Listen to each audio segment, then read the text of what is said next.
on CSU's campus. Then we talk about how hammocks have become banned across campus, and we'll tell you why later on. And later, we have an exclusive interview with ASCSU's president, Tristan Siren. All this and more starting now on CTV News.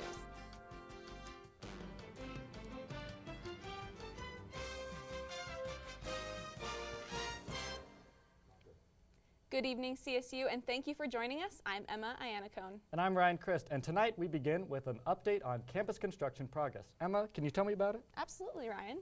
So construction continues as CSU looks to renovate old buildings, as well as add new ones, like the Richardson Design Center. Now, as some construction projects finish, others are just getting started here on campus. Thanks to a swell of donations, the Colorado State University main campus is getting quite a facelift.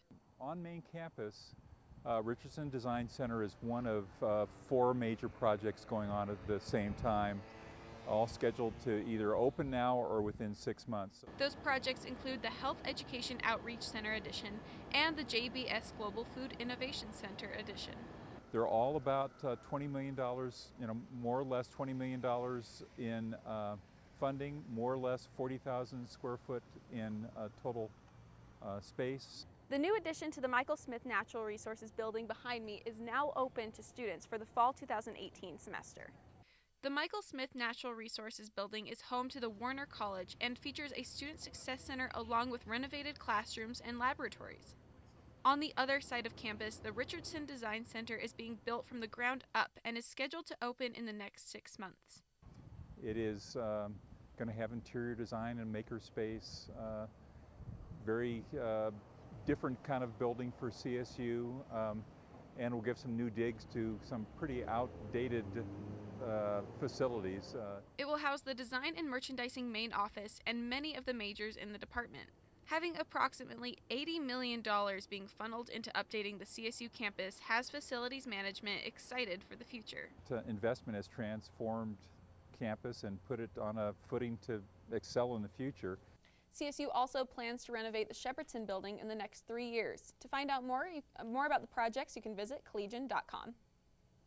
The National League of Cities announced this week that Fort Collins is a city of opportunity. It is one of 12 nominated cities that will be working to improve community health through economic opportunity and affordable housing.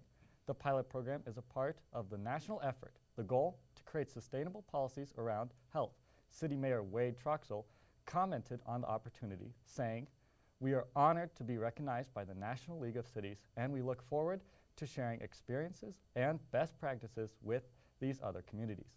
He says the collaboration will help examine the connection between housing and health. Troxel and other city leaders will be working together to improve the health of the city. Colorado State is officially a cool school thanks to a sustainability magazine. CSU jumped from 11th to 4th place on the Sierra Club's Cool School list. CSU also ranked first for public engagement, according to the 2018 Sustainable Campus Index for the 2nd year in a row. Universities were ranked on environmentally focused curriculum, campus activism, and on-campus recycling. In the past few years, CSU has seen more and more hammocks on campus, but that is all going to change.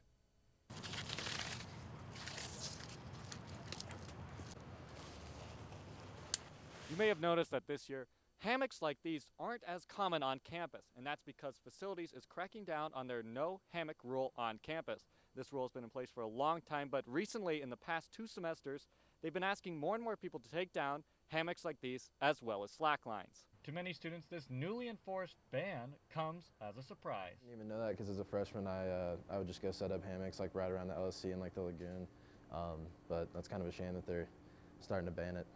Facilities is enforcing this ban for 2 main reasons. It's both the risk to the folks and then adverse effect on the trees. These trees that we're next to here are down the middle row, date from 1881. So we have a big investment, and it's a big investment in the university.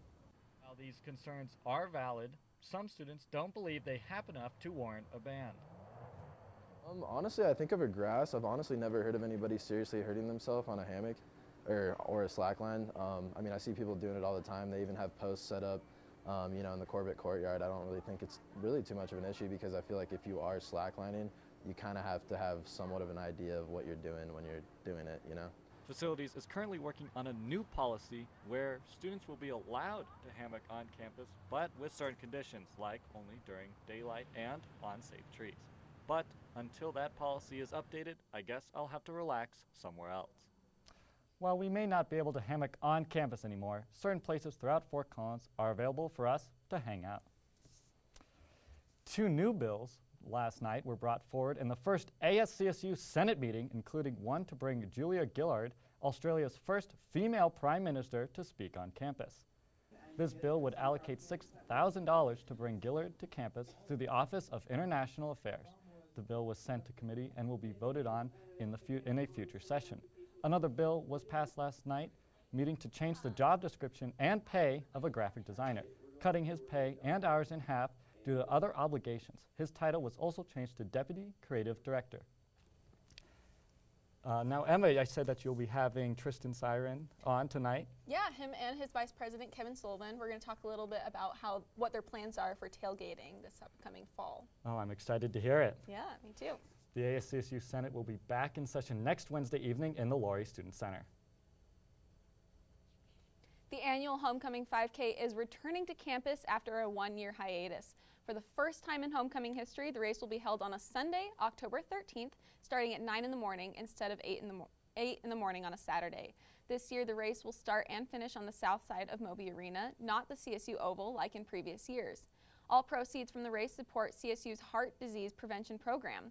Entries for the 5K are $20 for students.